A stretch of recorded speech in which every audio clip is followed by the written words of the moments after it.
नजरों से हमको अपनी तहजीब से महरूम करना चाहती है, इनको पैगाम मिल जाएगा कि अब दोबारा मुसलमान भारत का मस्जिद खोने को तैयार नहीं है। मेरे अजीज दोस्तों और बुजुर्गों, मगर आज ज्ञानवापी का मसला आया, हिजाब का मसला आया, तो क्या कांग्रेस पार्टी ने कुछ कहा? कोई कांग्रेस के लीडर ने कहा? नहीं बोलेंगे। क्या समाजवादी के या आप पार्टी के किसी कायद ने कहा? नहीं बोलेंगे। क्यों नहीं बोलेंगे? क्योंकि इनको मालूम कि मुसलमान तो डराओ, इसको डराओ और डरा कर वोट हासिल कर लो। इनको मालूम कि मुसलमानों का जहन उसमें डाल दिया गया कि नहीं नहीं, आपको सरकार को बदलना है। मेरे अजीज दोस्तों और बुजुर्गों, याद रखिए मेरी इस बात को कि हुकूमत को आप नहीं बदल सकते, अपने नुमाइंदों को आप कामयाब कर सकते हैं। अरे मस्जिद का मसला आया तो नहीं बोलेंगे, हिजाब का मसला आया तो नहीं बोलेंगे, दिल्ली के जहांगीरपुरी में गरीबों की दुकानों को तोड़ दिया गया तो मुंह नहीं खोलेंगे। मैं जब दुकानों को दिल्ली में तोड़ा जा रहा था, जब बुलडोजर दुकान के पास पहुंच चुके तो किसी गरीब ने मुझे फोन करके कहा कि ओवैसी क्या तुम आओगे या नहीं आओगे? मैंने कहा जरूर आऊंगा। पहली फ्लाइट लेकर दिल्ली को जब पहुंचा, हमारे दिल्ली के मजलिस के सदर कलीम हफीज साहब से कहा कि हमको जाना है। हम गए वहां पर, उसी मस्जिद में जाकर नमाज मगरिब अदा की, रास्ते में रोजा खोलना पड़ा, वक्त हो गया था। जिस मस्जिद के सामने उसकी दीवार को और गेट को शहीद कर दिया गया था। आप बताइए क्यों नहीं गए ये तमाम पार्टी के लोग जो मुझ पर इल्जाम लगाते हैं, जो मुझ पर इल्जाम लगाते? जाना था ना, नहीं गए। क्यों नहीं गए? क्योंकि उनको मालूम मुसलमान को डराओ और वो खुद ब खुद आपको वोट देता रहेगा। मैं इस मिजाज में तब्दीली पैदा करने के लिए आया हूं। मैं आपसे कह रहा हूं कि सिर्फ अल्लाह से डरो, इन जालिमों से मत डरो। मैं आपसे अपील करने आया हूं कि आप अपनी आवाज को उठाओ। अगर मुल्क में ये तमाम हालात पैदा हो रहे हैं तो उसका मकसद क्या है? कि भारत के मुसलमानों को डराया जाए, उनको खामोश कर दिया जाए और उनको मुसलमान सिर्फ उनकी घर तक रखा जाए और बाहर में मुसलमान के कोई मजारे ना करे। मैं आपसे अपील कर रहा हूं कि हम घर में भी मुसलमान बनकर रहेंगे, बाहर भी मुसलमान बनकर रहेंगे। हालात कुछ भी होंगे मगर हम डर कर मायूस हरगिज नहीं होंगे। हम डर कर अपने घर में नहीं बैठ जाएंगे। हिकमत के नाम पर बुज़दिली के मजारे नहीं करेंगे। मैं आपसे ये नहीं कह रहा हूं कि तशद्दुद पर आ जाओ। मैं आपसे ये कह रहा हूं कि अपने हौसलों को बुलंद रखो। मैं आपसे ये नहीं कह रहा हूं कि तशद्दुद करो। मैं आपसे कह रहा हूं कि सब्र का दामन मत छोड़ो, मगर जब मुकाबला होगा तो हिम्मत और हौसले को बुलंद रखो। और मुकाबला जमहूरियत के दायरे में रहकर होगा। मुकाबला जमहूरियत के दायरे में रहकर होगा। हम पीठ नहीं दिखाएंगे, सीना तान कर अपने हक के लिए लड़ेंगे। ये भारत का संविधान हमको इस बात की इजाजत देता है। मेरे अजीज दोस्तों और बुजुर्गों, वहीं पर जहांगीरपुरी में हुआ तो मध्य प्रदेश में सेंधवा में, खरगोन में घरों को तोड़ दिया गया और कहा गया कि पत्थर फेंकते थे। अब बताइए, एक वसीम शेख जिसके हाथ कटे हुए हैं, क्या वो पत्थर फेंक सकता है? जिसके दोनों हाथ कटे हुए, उसकी दुकान को तोड़ दिया। एक 75 साल के ज़ईफ शख्स को खूब पीटा, कहा कि तुमने पत्थर फेंका। तो उस बूढ़े ने कहा, अरे मैं 10 कदम नहीं चल सकता, कहां पत्थर उठाकर फेंक सकूंगा। क्या कोई आवाज उठी कांग्रेस की तरफ से? मध्य प्रदेश में तो आपकी सरकार थी, गुजरात में खंबाट में, हिम्मतनगर में 10-10 साल पुराने गोडाउन थे, उन गोदामों को तोड़ दिया। कौन है ये लोग तोड़ने वाले? क्या गुजरात का मुख्यमंत्री, मध्य प्रदेश का मुख्यमंत्री, गुजरात हाईकोर्ट का चीफ जस्टिस है? क्या तुम कोर्ट के जज बन चुके कि तुम तय करोगे कि कौन किसका घर तोड़ेगा? अरे आज तुम गरीबों का घर तोड़ रहे हो, याद रखो अल्लाह देख रहा है, अल्लाह देख रहा है। फिरौन को भी अपनी ताकत पर गुरूर था, नमरूद को भी था, यजीद को भी था, मगर सबका इख्तिदार चला गया। अगर आज कोई इख्तिदार के नशे में चूर होकर कह रहा है कि घर तोड़ दूंगा, तुम कितने घर तोड़ोगे बताओ? तुम घर तो तोड़ सकते, मगर याद रखो इख्तिदार तुम्हारी हाथ से छीना जाएगा इंशाअल्लाह ताला। इख्तिदार किसी के पास नहीं रहता। बड़े बड़े लोग आकर चले गए। जब अलेक्जेंडर दुनिया से जा रहा था, जिसने आधी दुनिया को फतेह किया, तो उसने एक वसीयत की थी कि जब तुम मेरे जनाजे को लेकर जाओगे तो मेरे हाथ को खुले रखना। लोगों ने पूछा अलेक्जेंडर द ग्रेट, इसमें क्या हिकमत है?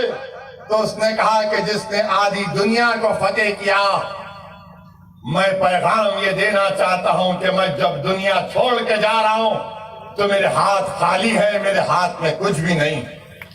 तो याद रखो जुल्म करने वालों, जुल्म को रोको। उस खरगोन में, बल्कि उत्तराखंड, खरगोन और उत्तराखंड में हमारी एक मां ने कहा, क्या कहा उस मां ने? मैं बार बार जब उसका वीडियो देखता हूं तो मेरे रोंगटे खड़े हो जाते। हमारी उस मां ने कहा कि मैं सब्र कर लूंगी, अल्लाह नहीं करेगा इंशाअल्लाह। उस मां ने कहा कि मैं सब्र कर लूंगी, अल्लाह नहीं करेगा। और मैं आपसे अपील कर रहा हूं कि अल्लाह पे तवक्कल करो, जिद्दोजहद करो मेरे भाई, मेरी मां और बहनें, जिद्दोजहद करो। सूरह आल इमरान में अल्लाह फरमा रहा है कि सब्र करो, कमर बस्ता हो जाओ और सिर्फ अल्लाह से डरते रहो। हमको जिद्दोजहद करना है। अगर आप समझेंगे नहीं कांग्रेस पार्टी है, ये कांग्रेस पार्टी है क्या? मुझे बताओ, आप है क्या कांग्रेस पार्टी? बताइए। उनके मोहतरम बेचारे हर थोड़े दिन को कहीं ना कहीं गायब होकर निकलते। आखिर है क्या कांग्रेस पार्टी?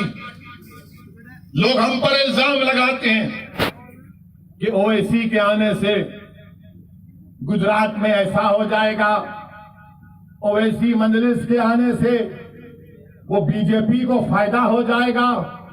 मैं कांग्रेस पार्टी से पूछना चाह रहा हूं, आपने गुजरात में आखिरी मर्तबा सरकार कब बनाई थी? बताओ कांग्रेसियों, तुमने गुजरात में आखिरी मर्तबा अपनी सरकार कब बनाई थी? आपको मालूम है? कितने साल हो गए? कितने साल हो गए? बच्चे तो नहीं देखे और नहीं देखेंगे इंशाअल्लाह। आप जो बुजुर्ग देखे वो देख चुके, वो भी नहीं देखेंगे। इतने सालों से ओवैसी नहीं आया, इतने सालों से साबिर नहीं आया, इतने सालों से मजलिस नहीं आई। आप कैसे हार गए? कैसे हार गए? क्या मेरे अजिन्नात आकर आपको बोले कि बीजेपी को वोट डालो? क्या मुफ्ती इस्माइल के मौकिल आकर आपको बोले? फिर कैसे आ रहे आप? इसका कोई जवाब नहीं है इनके पास। मगर अब जब आ रहे तो कह रहे हैं देखो हमारे खाली 3 एमएलए हैं, तुम क्यों आए? आप भीख मांग रहे क्या मेरे से? 3 आपके एमएलए हैं, अगर मजलिस उसको 12 कर देगी तो आपका ही फायदा है ना इंशाअल्लाह ताला मजलिस के। हम 3 नहीं चाह रहे, हम बढ़कर चाह रहे हैं, हम अपना हिस्सा चाह रहे हैं। अगर हमारे गुजरात के पटेल भाई मुसलमानों की उनकी आबादी 1 है और उनके 47 एमएलए जीत सकते हैं और हमारे 3 क्यों जीत रहे बताओ? कौन डील कर रहा है? कौन डील कर रहा है? मेरे अजीज दोस्तों और बुजुर्गों, और फिर कांग्रेस के 12 एमएलए बीजेपी में भाग गए। मेरे से पूछ कर गए थे क्या? 12 भाग गए। क्या मैंने उनको बिठाकर हैदराबाद की बिरयानी खिलाई?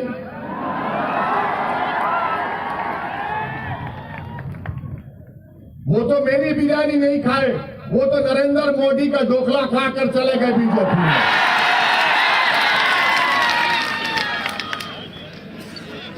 अब कांग्रेस पार्टी कुछ नहीं बोलेगी इस पर कि आप क्यों आ रहे? राहुल गांधी अमेठी में हार गए, मैं नहीं था। कैसे हार गए राहुल गांधी बताओ? फिर आप केरल को जाते हैं, केरला को, वहां पर जीतते। क्यों जीतते? क्योंकि 35% मुसलमान है। अमेठी में हार गए, मैं नहीं था, मजलिस नहीं थी। मगर बोलेंगे नहीं नहीं, ओवैसी वहां से गुजरा था, मैं तो गया भी नहीं।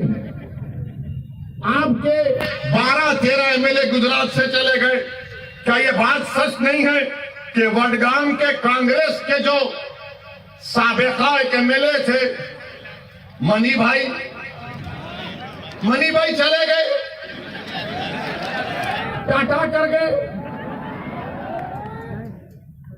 क्या आपके खाने की दुकान पर मनी भाई खाकर गए थे क्या कि भाई यहां पर अच्छा खाना मिलता है, मैं खा के जाऊंगा? मनी भाई चले गए। अच्छा, फिर एक और इनका एमएलए गया जिसका नाम है अश्विन कोटवाल।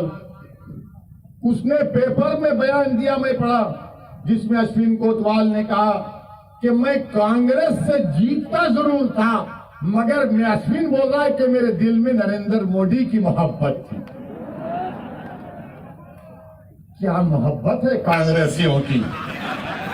जबान पे मुसलमान और दिल में मोदी की मोहब्बत है, और आकर हमसे कह रहे हैं कि आप इलेक्शन क्यों लड़ रहे हैं? मेरे अजीज दोस्तों और बुजुर्गों, महाराष्ट्र की असेंबली में मुफ्ती इस्माइल हमारे कायदे मुकन्निना है और धूलिया से फारूक शाह हैं। आप उठाकर असेंबली की कार्रवाई देख लीजिए। बिहार में मजलिस के 5 एमएलए बिहार की विधानसभा को हिला के रख देते हैं।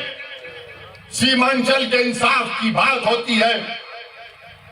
ये 3 जो जीत के गए, कितने बार मुंह खोला तुमने? कितने बार तुमने हक और इंसाफ की बात की? भारत की पार्लियामेंट में 540 की लोकसभा है, सिर्फ 2 रुकने लोकसभा है मजलिस के मेयर इम्तियाज जलील साहब। अब जब दोनों में से कोई एक खड़ा हो जाता है 5-6 मिनट के लिए बोलने के लिए, तो बीजेपी के 300 एमपी खड़े हो जाते हैं। क्या बोलेगा सुनने के लिए? हम सिर्फ 5-6 मिनट बोलते, 5-6 मिनट, और सब खड़े हो जाते हैं। कौन नरेंद्र मोदी के सामने एनपीआर एनआरसी के कानून को फाड़ दिया? क्या कांग्रेसियों ने पढ़ा था? अमित शाह बैठे हुए, मैंने कहा यह कानून काला कानून है, मैं नहीं मानता, इसको फाड़ूंगा।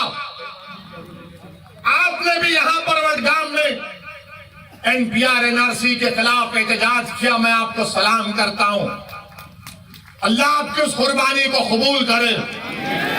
250 लोग जेल को गए।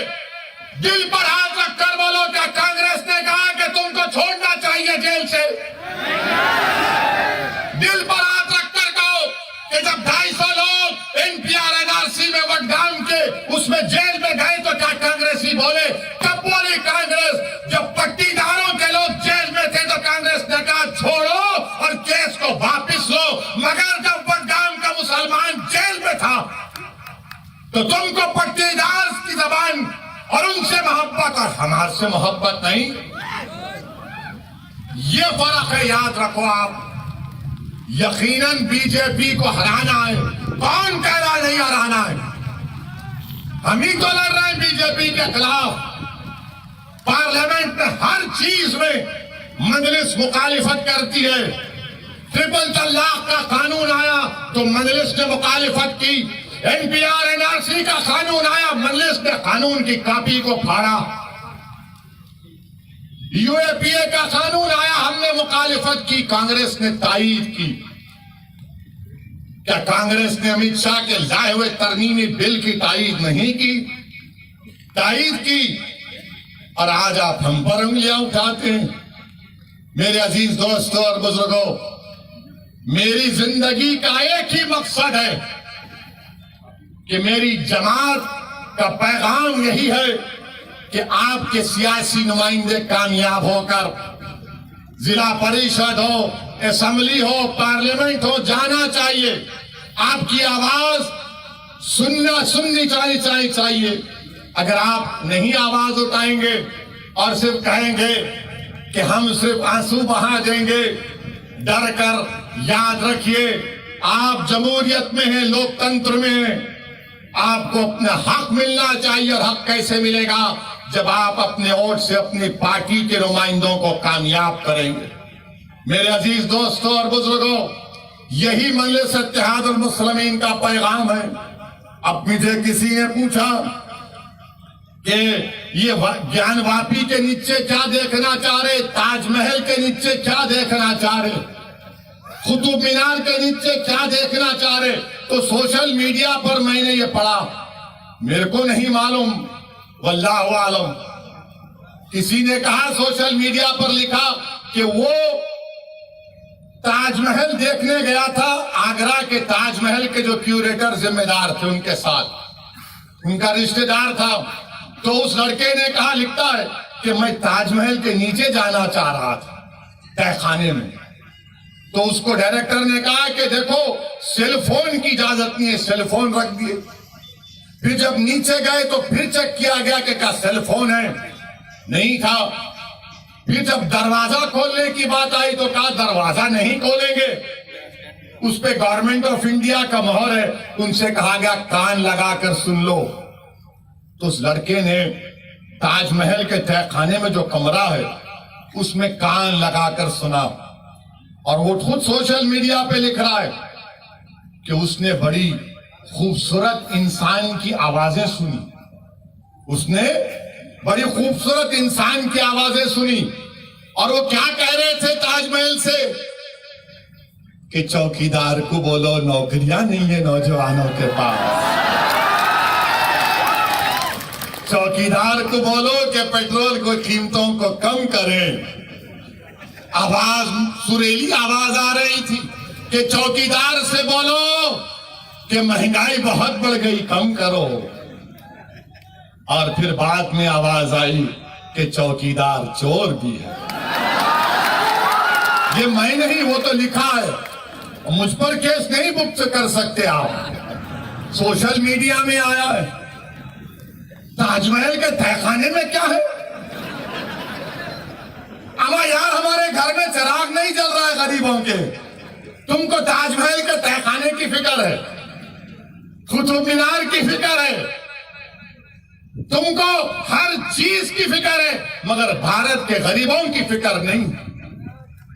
देश के प्रधानमंत्री को अय्यूब पटेल की बेटी की तकलीफ को देखकर देश के प्रधानमंत्री भावुक हो जाते हैं, मगर खंभात और हिम्मतनगर में उन गरीबों को जो धूप में आज अपनी जिंदगी गुजार रहे हैं, जिनके घरों को तोड़ दिया गया, देश के प्रधानमंत्री के आपके आंख में आंसू नहीं आएंगे? क्या आपके आंख में आंसू सिर्फ टीवी कैमरा को देखकर आएंगे? मेरे अजीज दोस्तों और बुजुर्गों, ये भारत की हकीकत है। कब तक है परमिशन? हाँ ठीक है, ठीक है, कोई बात नहीं है। हाँ नहीं, अरे 10 बजे खत्म करेंगे, क्योंकि अभी थोड़ा बाकी रखेंगे ना। मैं फिर आऊं ना, मत आऊं। फिर आना पड़ेगा ना मुझे। आप तमाम लोग हमारा साथ देंगे ना? आप तमाम लोग वडगाम से मजलिस को कामयाब करेंगे इंशाअल्लाह। जरा हाथ उठाकर बोल दीजिए। मेरे अजीज दोस्तों और बुजुर्गों, मैं आपसे सिर्फ इतना ही कह रहा हूं कि अपनी सियासी आवाज को बनाइए। मेरी जिंदगी का, आपकी जिंदगी का कोई भरोसा नहीं है। जब हम उत्तर प्रदेश में थे तो 6 गोलियां चलाई गई, अल्लाह का करम था बच गए। तो ये जालिम बोले नहीं, नीचे क्यों चलाए? तो मेरे प्यारे, कभी तुम अपने घर में खुद अपनी बीवी को बोलो कि बेगम मैं गाड़ी में बैठता हूं, जरा मेरे पैर के करीब मार के दिखाओ। एक पटाखा इनको फूटता है तो रात भर नींद नहीं आती। तो बहरहाल अजीज दोस्तों और बुजुर्गों, आपका तहे दिल से शुक्रिया कि आप तशरीफ लाए। मैं आपको सलाम करता हूं और आपसे वादा कर रहा हूं कि वडगाम को फिर से आऊंगा और आपके किसी एक दुकान में बैठकर खाना भी खाऊंगा। अस्सलाम वालेकुम रहमतुल्लाहि व बरकातहू।